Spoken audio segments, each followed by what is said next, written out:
El cheesecake de chocolate sin horno es el postre que salva cualquier ocasión, porque es imposible que salga mal. La base crujiente de galletas de cacao, la crema de queso súper sedosa con ganache de chocolate, y esa textura aterciopelada que se derrite en la boca lo hacen perfecto.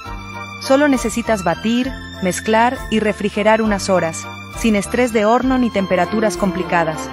Es ideal para cuando hace calor y no quieres encender el horno o cuando necesitas algo elegante pero fácil.